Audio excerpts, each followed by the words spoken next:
We've been in Sevilla for about 2 hours, and I can tell that this is the type of city that we could dangerously fall in love with.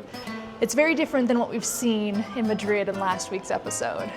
Right off the bat, the weather is warmer, the people warmer, their accents thick as molasses, and lots of delicious looking food, so I think we're gonna be eating well in the city. The only problem is, we have a little over 48 hours here. I don't think it's gonna be enough.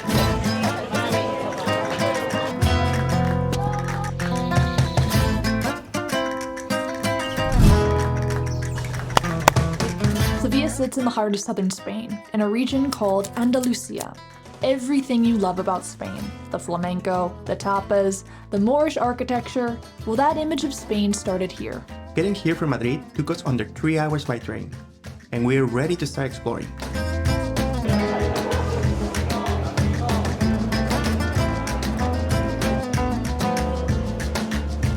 Okay guys, we're walking to El Barrio de la Triana, but we're passing through the cathedral and I don't want to see it because we're gonna see it tomorrow. Yeah, we can't spoil it for ourselves yet. No. Everything looks so beautiful. All right, I believe you.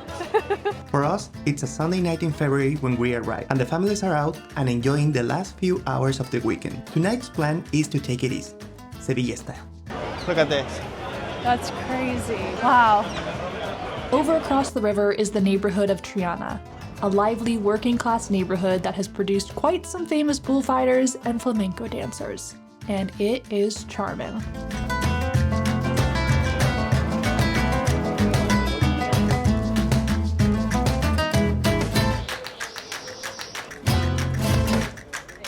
And if you're not outside with the rest of them, you're probably inside watching football. I stopped in this tiny bar to see how the team is doing. ¿Cuál es el marcador? 1-0. A woman responded, we're winning. I had to turn to Martín and say, is it some sort of national holiday or something? Like, everybody is out. It's like every seat outside has been taken. It's families and friends. The feeling is pure euphoria out here. Everybody's out, but no, it's a regular Sunday in Sevilla. We have to remember that this one is one of the hottest cities in entire Europe. And right now, with good weather, good sun, everybody's out and everybody's having fun. I love it. For dinner, we find ourselves in La Taberna La Plazuela, just across from the beautiful Real Parroquia de Señora Santa Ana. We ordered a tray of various meats and cheeses, which we had a lot to say about, but I guess our mics were off for that. In summary, it was delicious, and in the most quaint plaza away from all the crowds.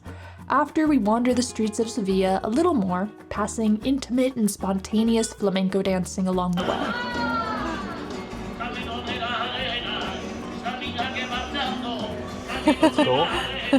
And then it's off to bed. Tomorrow's about to be packed with things to do, starting with breakfast. We wanted to have a traditional Spanish breakfast today, and you know, breakfast isn't necessarily the most important meal of the day here in Spain. That's right. So this is something typical. Juliana actually ordered the most typical thing. That is bread with olive oil and tomato. And actually that sounds so refreshing. For some reason, this tomato puree looks delicious. That's right. And of course, a side of café con leche, which is espresso with milk. That's right. And for me, I ordered almost the same, but a little bit different because they put some cheese and also some chicken. It looks really oil. good. Just fresh ingredients, light breakfast.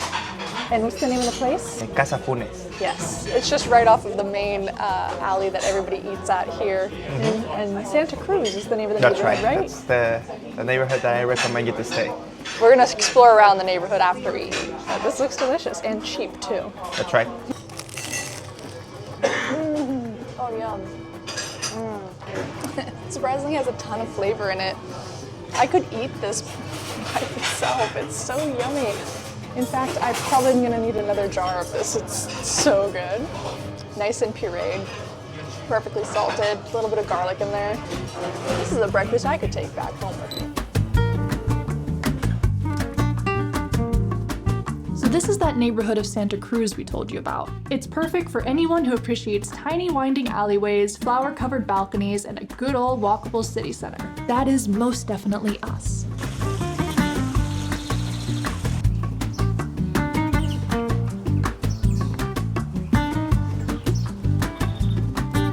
Store is everything made out of orange. and it smells. Lots of orange products, even orange wine. I'm not surprised. It seems like they have a surplus of oranges available on the street. I really wanted to stay in this neighborhood that is Santa Cruz because of one song that I listened, and I told myself every single time that if one day I will visit Sevilla, it will be in this neighborhood. So I need to describe you how this looks. It has some patios, beautiful windows, little alleys, a lot of colors. It's beautiful, beautiful indeed, and I think it describes very well what Sevilla is, the essence of this place. So I'm very glad we're here. The song, by the way, it's called Mi Estrella Blanca. If you want to hear it, beautiful, beautiful song. So needless to say, we spend a lot of time here getting lost. While we take a look around, let's go over some important tips to know if you plan to visit this region of Spain. The best time to visit is spring or fall to avoid the heat, but visiting end of February was perfect for us, because the weather was still nice and there was less crowds. If you do visit during the warmer months, use your mornings and late afternoons to explore. Midday is hot, and you're better off using that time to take it easy in a cafe. The other big thing to know here is meal times. Lunch is between 1 p.m. to 3:30 p.m. and dinner is between 8 p.m. to 11 p.m. A lot of kitchens do close between 4 p.m. and 7 p.m. Here the currency is the euro, and we found out that cards are accepted most places. We will leave our favorite foreign transaction-free card that earns us travel points in the description. Spanish is spoken here, but unlike Madrid or Barcelona, English isn't as common, so knowing some basic phrases will help. By the way, did you know we make all these videos in Spanish on our Spanish channel? Could be good to help you practice. So we've visited a lot of Spanish-speaking countries, and if you don't speak Spanish, you might just think Spanish is the same everywhere. But, Martín, as a native Mexican, please educate us on what you're noticing different here. It's a little, I wouldn't say difficult to understand them, but for me it's a little funny to hear how they pronounce a couple of things. Over here in the south, they have a very thick accent. Okay, some examples. The S, instead of say estábamos, they say como, I don't know if I can say it, like estábamos, like I don't know how they say it, and also they don't finish the words, like they make lao, como, I don't know how to describe. They cut off the ends of the word. Yeah, it's funny. I mean, I love this accent. I have to say it's one of my favorites in all the Spanish-speaking countries. Hey, that's pretty interesting. For me, it's obviously a little difficult. Yeah, it's the accent Andaluz. Andaluz, okay. Yeah, from Andalusia. Cool. That's right, from the south.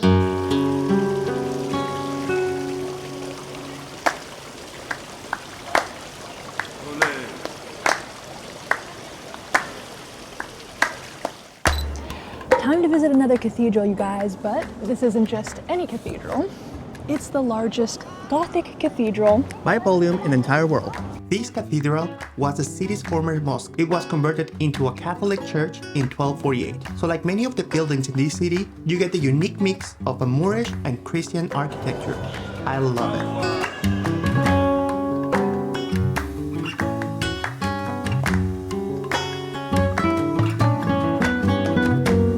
This is the coolest part to me. This isn't just a big cathedral. It also has the tomb of Christopher Columbus. I don't know where I thought he was buried, but I didn't expect here. It's crazy. If you're visiting this place, you should go to the tower, La Giralda. And it is kind of curious that they don't have stairs for this. It's just a ramp. And that's because you can go up this via horse, which is very smart. More places should take note.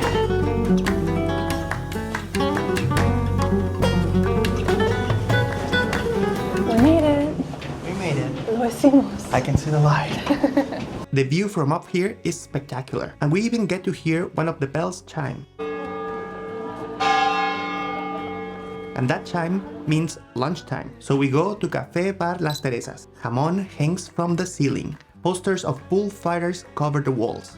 I can tell this is going to be good. Una de garbanzos con espinacas y solomillo y un plato de costilla. Tapas actually is from this region, from the region of Andalusia. I think it's necessary that we try some. And normally you have it over there, standing up in the bar, one by one.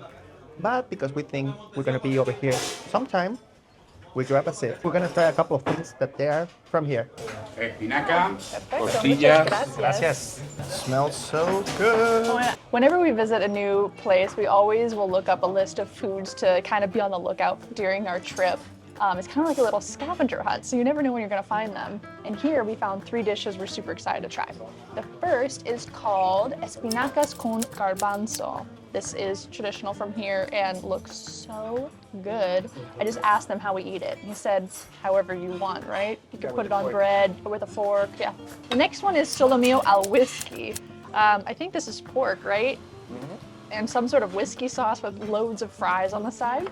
And then lastly, I'm not sure if this one's actually from here, but we just wanted it because it looks delicious. Costillas ibéricas en salsa. It's literally short ribs smothered in sauce, covered in these like half crunchy, half greasy French fries. That looks really good. Wow, that's delicious. Normally I'm a really picky eater when it comes to vegetables, but this is actually really good. Really savory, warm, and doesn't taste like you're eating a bunch of spinach. It's actually quite enjoyable. That's good. Now I know how I'm gonna find vegetables in my diet over here. I'm gonna keep ordering this when we're traveling here. Solomillo al whiskey. That is a nice piece of pork. A great little marinade on it. Doesn't taste like whiskey, but delicious. And this one is the ribs. The meat just falls apart from the bone. Genial. Okay, it's my favorite. It's my favorite. And with the fries like soggy for the sauce, perfect combination. That's the way to do it, mi amor. You have the right idea. Use your bread to get that delicious sauce every last drop. Alright everyone, you've made it 12 minutes into the video, and as a reward, we're taking you to this place, Plaza de España. If you weren't already planning to visit Sevilla, well, you will want to after seeing this place.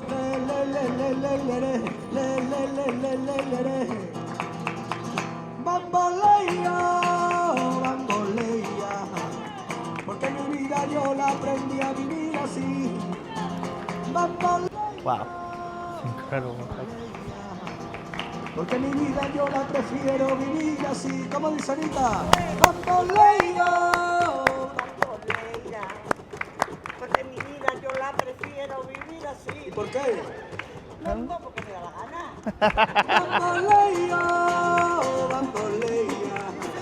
There are so many little things about this plaza that we love that we could just spend hours here. It has to be one of our favorites we've come across in our travels. And right now, Martín and I are recreating a scene from a very famous movie, Star Wars: Attack of the Clones. If you want more details, it's when Anakin takes Senator Amidala to the planet of Naboo.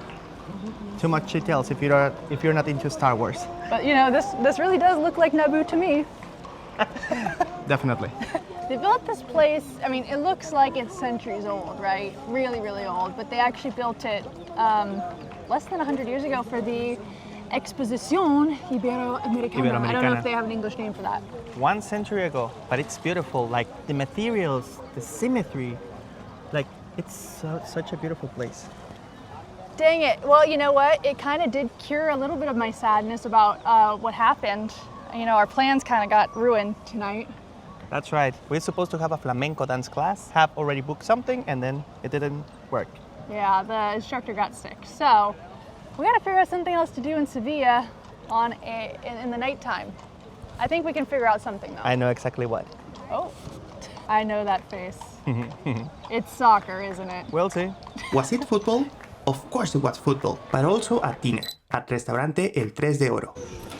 But they make it like something like this, no? Yeah, I saw that. Hey, look at you. You got that down on the first try. It's my blood.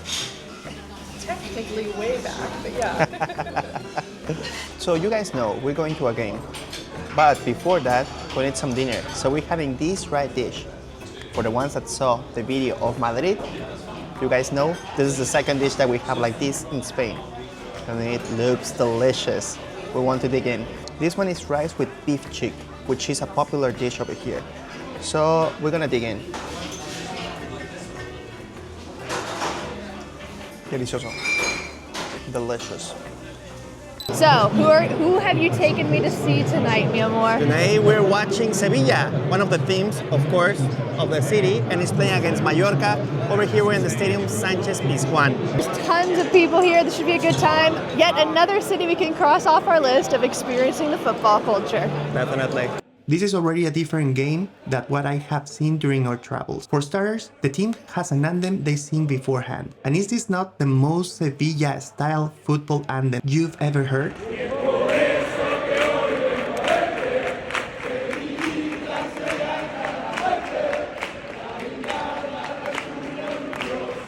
And that style of clapping happened during the game too. I'm so glad we got to do this.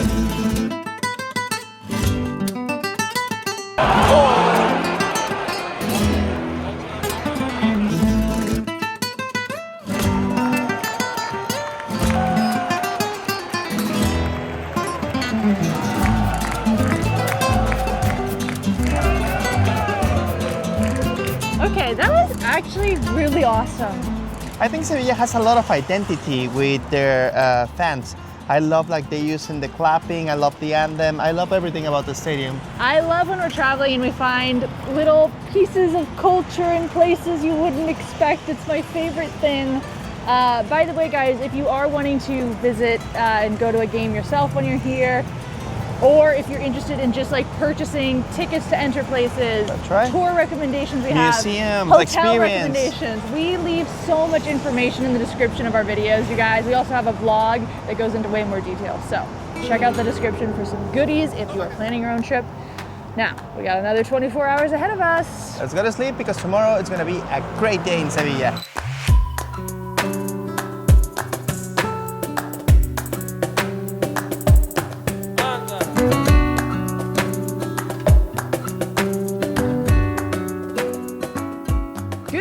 Travelers from the top of this very strange building. That's right, we're in Metropol Parasol, better known as Las Setas de Sevilla. This building, I'll be honest, does not fit with the image I have seen so far of Sevilla. It's actually a very controversial building that was built in 2011. But you know what? It does have a pretty cool view of the city. 360 degrees. I really like it, especially whenever you look over there towards the cathedral. When this was built, a lot of the locals did not like it, but I do see that they are using it. I think this provides probably some pretty good shade on a hot day. That's right.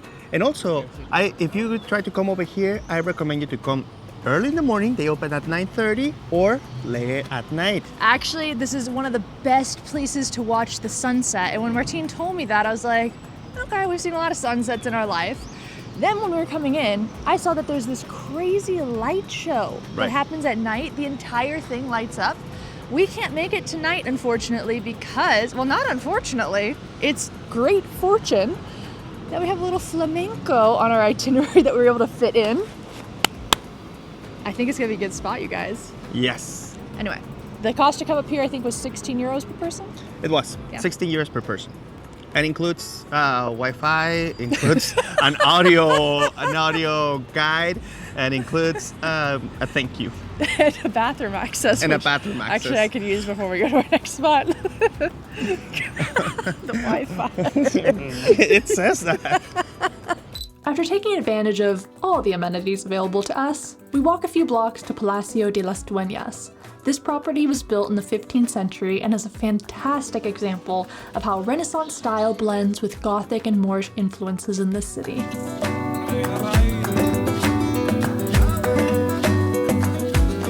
I'm so impressed in Sevilla with all the vintage posters, whether it's for bullfighting, for flamenco.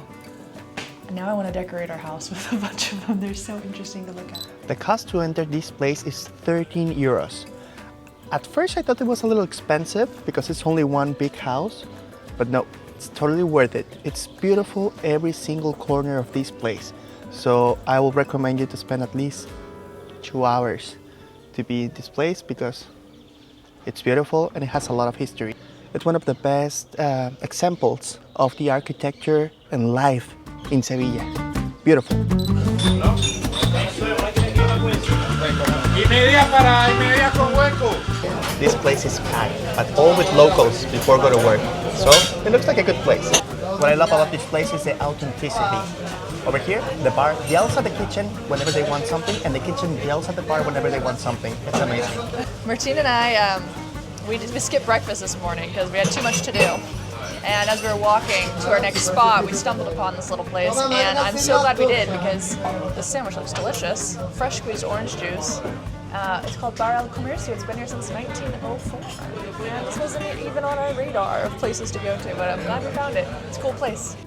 For breakfast, we go with a simple sandwich. Fresh bread, that pureed tomato and olive oil combo we fell in love with yesterday, and a few slices of jamon. A few bites in, the guy sitting next to us, here on his own, clearly a little overambitious with his churro order, leans over and offers us some. Naturally, we say yes, because in Spain, saying no to free churros feels borderline illegal. New friends means more churros. I could have had 3 of those, easily. There were lots of disappointed faces when we've arrived here at our next place, and that is because people didn't realize they need to buy their tickets in advance, maybe even a whole month in advance. They just wanted to buy it right now. That's crazy. Yeah. This place is gonna be packed, and you even had a schedule. Yeah, your certain time you have to be here. Time, exactly. So luckily we got our tickets. So where are we? This is the Royal Alcázar of Sevilla.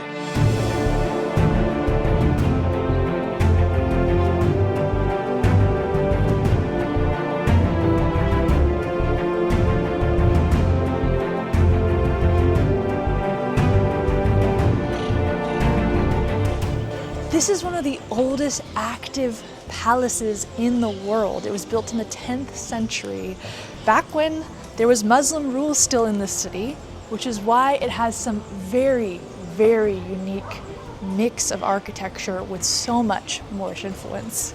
And if this looks familiar, it's because in Game of Thrones, this is the Water Gardens of Dorne, where the Martells, they were planning their next move. I think it looks like a place you want to plan your next move. I could do a lot of scheming here. Definitely.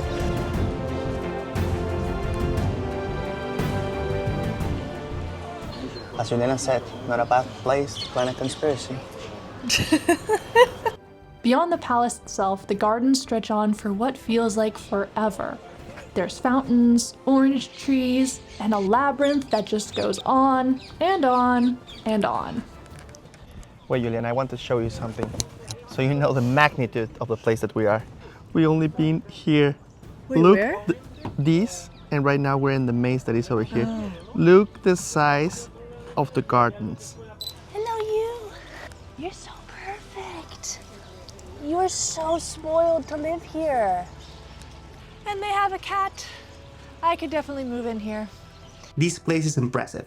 Definitely worth the 15 euros each to enter. After a few hours here, it's lunchtime again, and that means more tapas. We've been eyeing this spot the past few days because we knew we wanted to eat a meal here. It's just this tiny hole-in-the-wall spot on the main drag. Lots of businessmen actually here stopping in for lunch.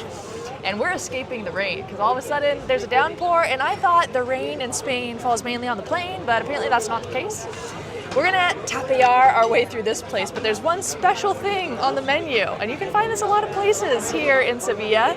Orange wine, vino de naranja. It's made of oranges, and it's almost like this syrupy taste. Yeah, obviously it tastes like citrus. To give you like an idea, it tastes a little bit more of what is around the orange than the actual orange. You're right, it tastes like syrup, a little bit. Very fruity, very citric, very nice. For lunch today, we have a few croquetas, these delicious looking artichokes, and this guy, oxtail. I wanted to try this for a long time. The food here has been spectacular. These croquettes are so good. You love the artichoke. Yep. And how is the oxtail? Amazing, the best, the best. Looks tender. Yep, it is. I think we had one more spot we can squeeze in this afternoon, and that is a place a lot of people overlook, the Archivo de Indias. Back in the 1500s, after Columbus made landfall in the Americas, Sevilla became the gateway to a brand new world. Every ship headed to or from the Americas had to pass through here. That meant gold, silver, tobacco, cacao, and a whole lot of power flowed straight into the city. Okay, this is all the treasures. And I don't mean about gold or statues or any of those things. This is the documents, all the archives of the Spanish Empire in all the territories around the world that they have as colonies. I'm talking from Oregon, United States to Argentina. Wow. And also Philippines and all the archives that they have. We just saw a document that was written in Mayan language. Yeah. And you know, I saw a logbook from the first exploration around the world too. It's incredible. This is beautiful. And it's free, and just a quick little visit. It's kind of interesting. Beautiful. It's later in the evening, and it's time to finally experience flamenco. So we're at Tablao Flamenco Azahar, a tiny spot you wouldn't even know was here in the middle of Santa Cruz. It's not like any show you'd see advertised online. There wasn't some big stage or dinner package or multiple dancers. It was just a room, a few rows of chairs, 2 musicians, and a dancer. And when she makes her entrance, the whole room can't take their eyes off her.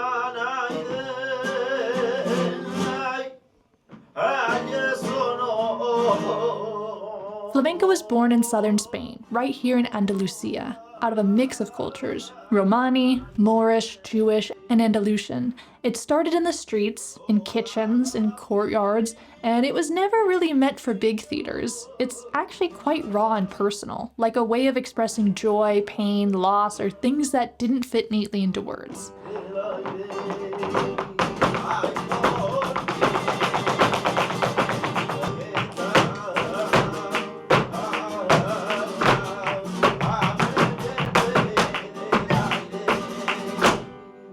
What most people think of as flamenco, you know, the dresses, the fast footwork, the castanets, that's just one part of it.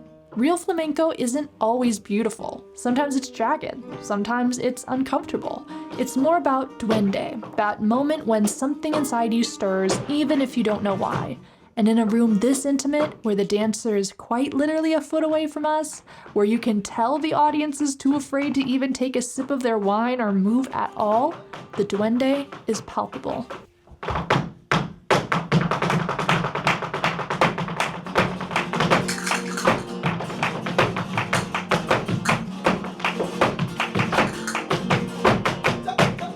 Jesus, I can't even gather my thoughts from that whole thing.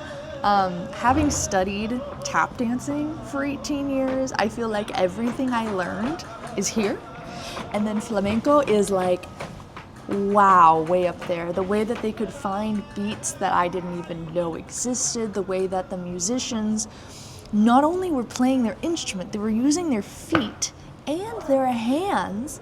And so was she. Flamenco is so beautiful, and I'm excited to continue learning more about it. Next week we're heading to Granada, so the flamenco fun has not stopped yet.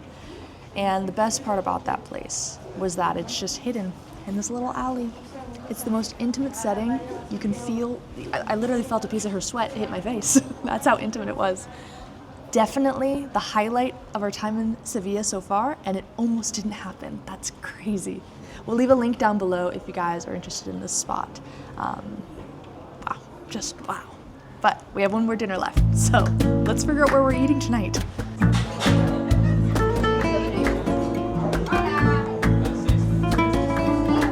Last meal in Sevilla. We're in Sacristía Tapas and we're trying more tapas and a dish. I don't want to leave because I'm having so much fun in this city. But let's try this and let's cheers for an amazing time in a beautiful city. Oh my God, goat cheese covered in honey, and it's baked, so it's warm. Couldn't leave without having more of this spinach. It's so good. We love the city, but we're curious. Are you guys gonna keep watching when we visit Granada next week? I recommend you to do so. There's another video you can watch to keep following our adventures. So long. Travel well. Make the world your neighborhood. See you guys next time. Bye.